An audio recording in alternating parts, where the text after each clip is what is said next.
অনেক দল ক্ষমতায় যায় জনবিরোধী কাজ করে, কিন্তু বিএনপি এমন এক বিরল উদাহরণ যারা ক্ষমতায় আসার আগেই ক্ষমতা লোভী দখলদারদের মতো আচরণ শুরু করে দিচ্ছে।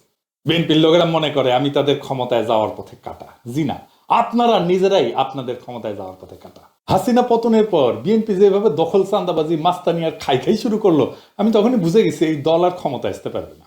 এইটা বিএনপির উপরে বিলা হইয়া বিরাগ ভাজন হইয়া বলছি তা কিন্তু না, খুব সলিড চিন্তা কাঠামো দিয়া আমি এই সিদ্ধান্তে পৌঁছেছি।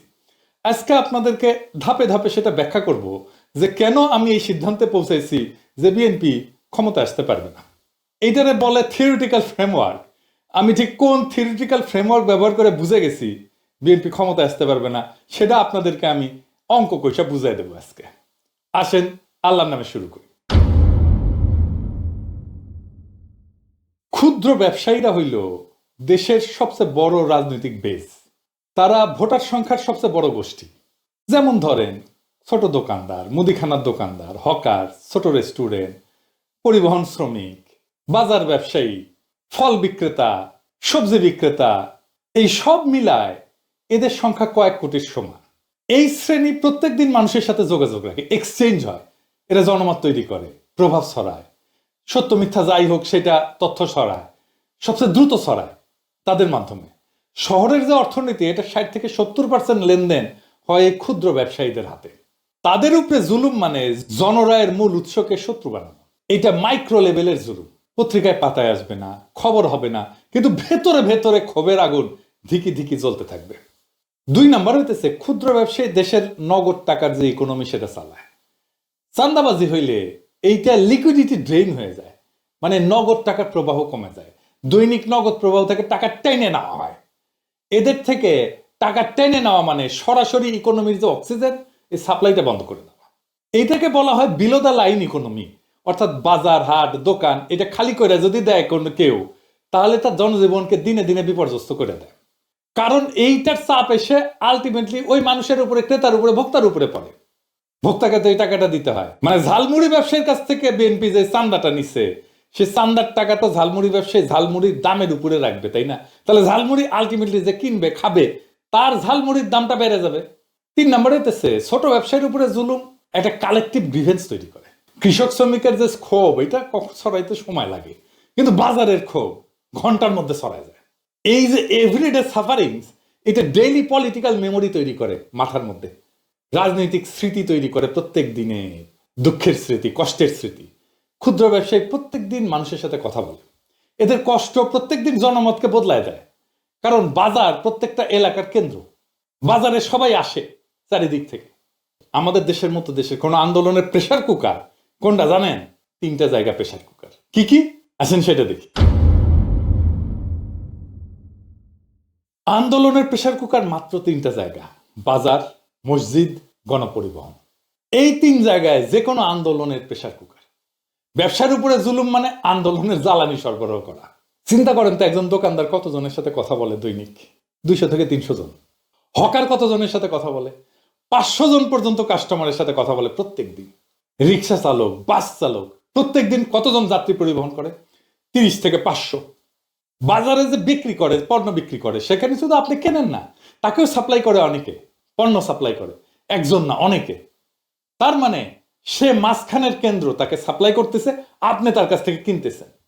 এরা ইনফরমেশন স্প্রেডার, এরাই পলিটিক্যাল ন্যারেটিভ জেনারেট করে, তৈরি করে। এদেরকে বলা হয় গ্রিভান্স অ্যাম্প্লিফায়ার। গ্রিভান্স অ্যাম্প্লিফায়ার মানে তার ক্ষোভ, বিক্ষোভ এটাকে বহুগুণে বাড়ায় দেয় দোকানদারেরা। গণপরিবহন, মসজিদ, এবং এরা র্যাপিড মোবিলাইজার, খুব দ্রুত জনমতকে মোবিলাইজ করতে পারে। এদেরকে বলা হয় পেটি বুর্জোয়া।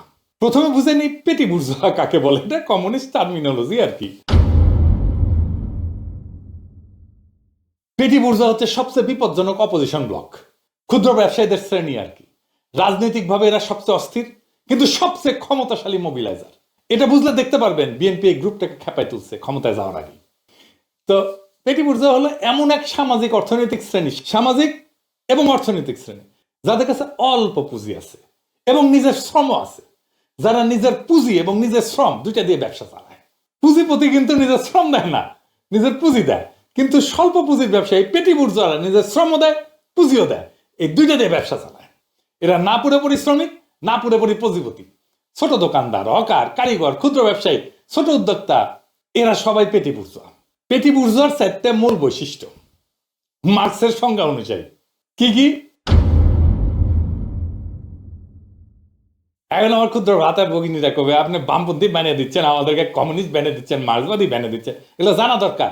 না জানলে বোঝা যায় না সমাজকে, সোসাইটিকে, আন্দোলনকে, সংগ্রামকে, লড়াইকে, এগুলো বোঝা যায় না। এই যে মার্ক্স বলছে এদের 4টা বৈশিষ্ট্য। একটা হচ্ছে স্বল্প পুঁজি থাকে, 2 নাম্বার নিজের শ্রম দিয়ে কাজ চালায়, 3 নাম্বার হইতেছে কখনো কখনো 1 থেকে 5 জনের মতো শ্রমিক রাখতে পারে, সেও পেটি বুর্জোয়া। আর তারা বাজারের ওঠানামায় খুব সংবেদনশীল। এদের একটা অর্থনৈতিক ইনসিকিউরিটি আছে। এরা বুর্জোয়া কারণ পুঁজি আছে। এরা পেটি, ছোট, পেটি মানে ছোট, এটা ফ্রেঞ্চ শব্দ। ছোট, এটা ছোট পুঁজি, পুঁজি ছোট, এই ব্যবসার পরিধি ছোট। গ্রামসি বলছে যে এরা পলিটিক্যালি ভোলাটাইল, ইজিলি মোবিলাইজ করা যায় এবং ক্রাইসিসের সময় তারা পাওয়ারের ব্যালেন্সকে নড়াচড়া করাই দিতে পারে, একদম ক্ষমতাকে হেলায় দিতে পারে তারা। হাসিনার পতনের সময় এরাই মূল ভূমিকা রাখছিল, আমরা সেটা পরবর্তীতে দেখব। এবং আপনারা খেয়াল করলে দেখবেন যে আমি আমার এপিসোডগুলো যখন তৈরি করি আমি এই পেটি বুর্জোয়া সম্প্রদায়কে অ্যাড্রেস করি। এরাই আমার এপিসোডের মূল দর্শক। এটার উদাহরণ আবার দেখতে পারি, ধরেন হকার, কাঁচা বাজারের ছোট দোকানদার, চায়ের দোকানদার, মুদিখানা, সেলাইয়ের কারিগর, রিক্সা, অটো চালক, ছোট পরিবহনের মালিক, ছোট মেরামতের দোকান, ক্ষুদ্র গার্মেন্টস, টেইলার, ছোট ট্রেডার, পাইকার, সেলুন, ছোট রেস্টুরেন্ট, ওয়ার্কশপ। এরা আমাদের মতো দেশের শহরে অর্থনীতির 60 থেকে 70% ক্যাশ ট্রানজাকশনে এদের হাত দেওয়া হয়। তো এদেরকে কেন আলাদা শ্রেণী হিসাবে ধরা হয়? কারণ এরা পুঁজিপতির মতো শোষক না, শ্রমিকের মতো আবার শুধুই শোষিত না। এই 2 দিকে ধাক্কা খায় এরা এবং ইকোনমিক ইনসিকিউরিটিতে তাদের রাজনৈতিক আচরণকে অস্থির করে তোলে। বর্ষা বিপ্লবে মাঠের লড়াইটা করছে কারা জানেন? রক্ত দিছে কারা? এই পেটি বুর্জোয়া, শ্রমিক আর ক্ষুদ্র ব্যবসায়ী।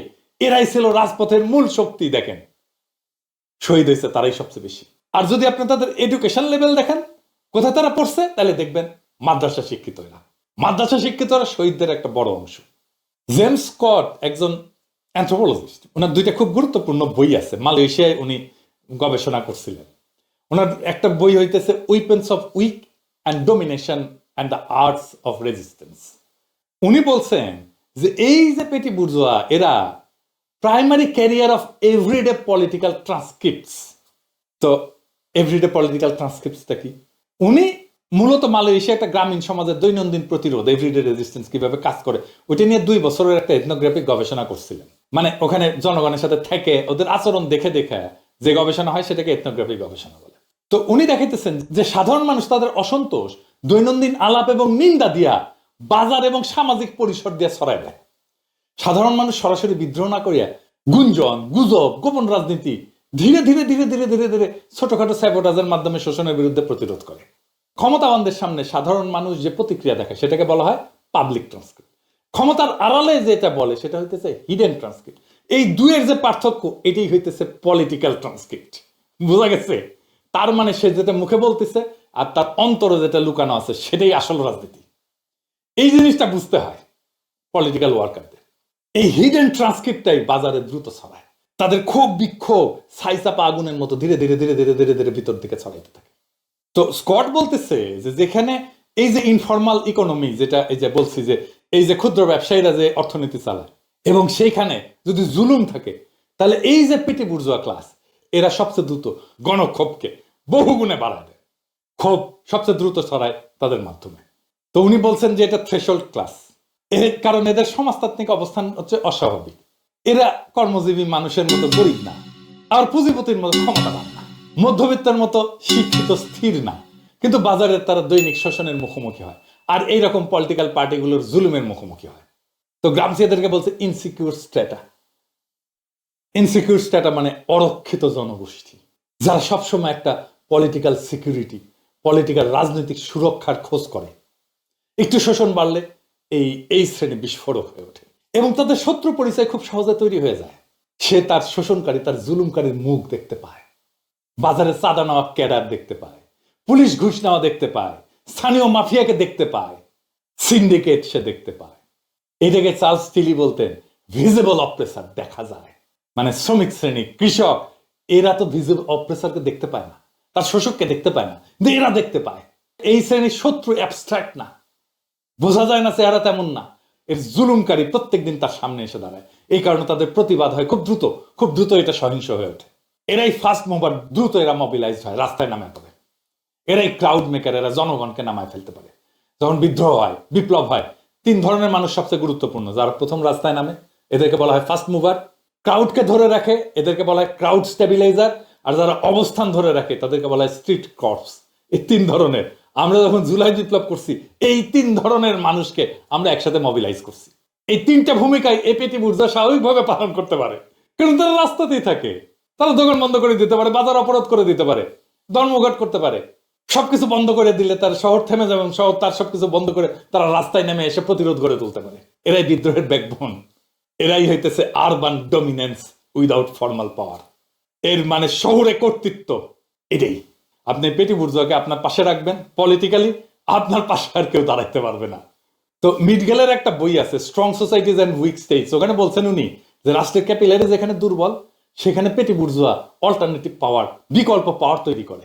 এরকম ধরেন বাংলাদেশ, পাকিস্তান, তিউনিসিয়া, মিশর, ফিলিপাইন, সবখানে এই বিষয়টা দেখা গেছে। আসেন আমরা ইতিহাস থেকে কয়েকটা উদাহরণ দেখি। মিশর যে হোসনি মোবারক সরকার পতন হইল, এটা কি ছিল জানেন? এটা পুলিশ নিয়মিত চাঁদা তুলত ছোট দোকানদারের মধ্যে থেকে, এবং ছোট দোকানদারদের মধ্যে থেকে খুব জমা হয়েছিল। হকার, ছোট ব্যবসায়ী, ট্যাক্সি ড্রাইভার, এরাই প্রথমে রাস্তায় নামছিল। এই শ্রেণীর খুবই তাহারির স্কোয়ারের দাবানল তৈরি করছিল। রাষ্ট্রীয় চাঁদাবাজির বিরুদ্ধে ক্ষুদ্র ব্যবসায়ীদের ক্ষোভ ছিল আরব বসন্তের মূল ট্রিগার। তিউনিসিয়ায় বৌআজিজি বলে একজন আত্মাহুতি দিয়েছিল 2010 সালে। বৌআজিজি ছিল একজন সাধারণ ফল বিক্রেতা। পুলিশ নিয়মিত চাঁদা নিত এবং পুলিশের অপমানের বিরুদ্ধে প্রতিবাদ করতে যায় আত্মাহুতি দিয়েছিল। তাতে ক্ষুদ্র ব্যবসায়ীদের ক্ষোভকে জাতীয় ক্ষোভে পরিণত করে ফেলে এবং বেন আলী সরকারের পতন ঘটায়। চান্দা, পুলিশি অত্যাচার একটা গোটা সরকারকে উড়াই দিছে। পাকিস্তানি এমকিউএম একটা খুব জনপ্রিয় দল ছিল। এরা দক্ষিণ এশিয়ার শহুরে সবচেয়ে বড় কর্তৃত্ব রাখতে পারে যেই দল, সেই দল ছিল এমকিউএম। এবং এদের এই চাঁদা তোলা, ওরা বলতো ভাট্টা, এইটা করাচিতে এত ক্ষোভ তৈরি করছিল, এর বিরুদ্ধে রাষ্ট্র অভিযান চালাইছে, জনগণের সাপোর্ট পাইছে এবং এদের সমস্ত রাজনৈতিক প্রভাব একদম ভেঙে চুরমার হয়ে গেছে। ফিলিপাইনে মার্কোসের পতন হয়েছিল 1986 সালে, আপনারা হয়তো অনেকেই জানেন না। পতন হয়েছিল এই ছোট ব্যবসায়ীদের কাছ থেকে ট্যাক্স, পুলিশি চাঁদা, এই সমস্ত নিয়ে ক্ষোভ বিক্ষোভ জমে ওঠে এবং ছোট ব্যবসায়ী, মাঝারি ব্যবসায়ীরা প্রথমে রাস্তায় নামে, পরে ছাত্র জনতা যুক্ত হয় এবং মার্কোসের পতন হয়। তার মানে যেখানে রাষ্ট্র বা রাজনৈতিক দল ক্ষুদ্র ব্যবসায়ী, হকার, ট্রেডার এদের উপরে জুলুম করে, সেইখানে বাজার ভিত্তিক এক ধরনের ক্ষোভ বিক্ষোভ তৈরি হয়। এই ক্ষোভ বিক্ষোভ শহরে দ্রুত ছড়ায় এবং শাসক বা রাজনৈতিক দলের একটা বৈধতার সংকট তৈরি হয় এবং রাজনৈতিক শাসন বা রাজনৈতিক কর্তৃত্ব বা রাজনৈতিক দলের কর্তৃত্ব ভেঙে পড়ে। এখন প্রশ্ন হইতেছে, আওয়ামী লীগকে চাঁদাবাজি বখরা নেওয়ার কাজ করেনি? করছে। তাইলে তার আমলে কেন মানুষ এভাবে প্রকাশ্যে কথা বলে নাই? দেখেন, অনেকেই বলে কিছুই তো বদলায় নাই হাসিনা যাওয়ার পরে, সব আগের মতোই আছে। জি না, এই যে বদল, এইখানে এখন মানুষ আর সেই আগের ভয়ের মধ্যে নাই। এখন তার সেই গুমের ভয় নাই, আতঙ্ক নাই, রাষ্ট্রযন্ত্রকে ব্যবহার করে জনমতকে দমায় দেওয়া নাই। তাই মানুষ কথা বলে। আপনারা জানতে পারেন বিএনপি ওয়ালারা তাই চায় একটা নির্বাচনের পর ক্ষমতা আসতে, যেন রাষ্ট্রশক্তি ব্যবহার করে আর একটা ভয়ের রাজত্ব কায়েম করতে পারে। এখন প্রশ্ন হইতেছে, আমরা কি তাদেরকে আবার সেই ভয়ের রাজত্ব কায়েম করতে দেব? প্রশ্ন রেখে গেলাম আপনাদের কাছে। অনেক দল ক্ষমতায় যায় জনবিরোধী কাজ করে, কিন্তু বিএনপি এমন এক বিরল উদাহরণ, যারা ক্ষমতায় আসার আগেই ক্ষমতা লোভী দখলদারদের মতো আচরণ শুরু করে দিচ্ছে। এটাই তাদের সবচেয়ে বড় রাজনৈতিক আত্মঘাতী ভুল। একটা ঝালমুড়িওয়ালার দোকানের উপরে 5-5টা বিএনপির গ্রুপ ঝাঁপায় পড়ে। ওরা 5 গ্রুপ সাদা চাইছে, তো ওরা মারামারি করে আমার উপরে জাল উঠেছে। Munda group, Kamal group, Selim group, আরো 2টা গ্রুপের নাম জানি না। এটা শুধু একটা ঘটনা না, এইটা পুরা দেশের সবচেয়ে বড় রাজনৈতিক শ্রেণী, এই যে পেটি বুর্জোয়া বা ক্ষুদ্র ব্যবসায়ী, এদের হৃদয়ের উপরে আঘাত। যেই শ্রেণী বাজার চালায়, নগদ অর্থনীতি চালায়, তথ্য ছড়ায়, জনমত তৈরি করে, আন্দোলন শুরু করে, আন্দোলন গরম রাখে, আন্দোলন ধরে রাখে, তাদের উপরে জুলুম করা মানে নিজেই নিজের কফিনে পেরেক ঠোকা। এবং সবচেয়ে ভয়ঙ্কর সত্যটা হচ্ছে, বিএনপি এখনো ক্ষমতায় আসেনি, কিন্তু ক্ষমতায় আসার পথে সবচেয়ে বড় বাধা তারা নিজেরাই তৈরি করছে। বিএনপির লোকেরা মনে করে আমি তাদের ক্ষমতায় যাওয়ার পথে কাটা। জি না, আপনারা নিজেরাই আপনাদের ক্ষমতায় যাওয়ার পথে কাটা। ইতিহাস বলে যেই দল এই ক্ষুদ্র ব্যবসায়ীদের উপরে অত্যাচার করে তারা কখনোই সমাজের বৈধতা পায় না, কারণ বাজারের খুবই সবচেয়ে দ্রুত রাজনৈতিক রায় হয়ে যায়। মিশরের মোবারক, তিউনিসিয়ার বেন আলী, পাকিস্তানের MQM, ফিলিপাইনের মার্কোস, এমনকি বাংলাদেশের হাসিনা, তাদের পতনের শুরু হয়েছিল ঠিক এইখান থেকেই। ক্ষুদ্র ব্যবসায়ীর উপরে জুলুম এটাই পৃথিবীর সবচেয়ে কঠিন রাজনৈতিক সূত্র। বাজারকে শত্রু বানায় কোনো দল ক্ষমতায় আসে না, বাজারকে অপমান করে কোনো দল ক্ষমতায় টিকে থাকতে পারে না, এবং বিএনপি আজ সেই রেড লাইনটা অতিক্রম করে ফেলছে। ক্ষমতায় স্বাদ পাওয়ার আগেই এই জুলুম, এই দখল, এই খাই খাই মনোভাব বিএনপিকে আজকের নয় আগামী দিনের ক্ষমতার পথ থেকে সরাই দিছে। কারণ জনগণ যখন বুঝে যায় এরা ক্ষমতার আগেই এরকম, ক্ষমতায় গেলে না জানি কি করবে, তখন সেই দলের রাজনৈতিক ভবিষ্যৎ একেবারেই শেষ হয়ে যায়। বিএনপি এখনো ক্ষমতায় আসেনি, আর এই ক্ষুদ্র ব্যবসায়ীদের উপরে অত্যাচার তাদের আর কোনোদিনই ক্ষমতায় আসতে দেবে না। এটাই বাস্তবতা, এটাই বাজারের রায়, এবং এটাই বাংলাদেশের ভবিষ্যতের রাজনীতি। ইনকিলাব জিন্দাবাদ।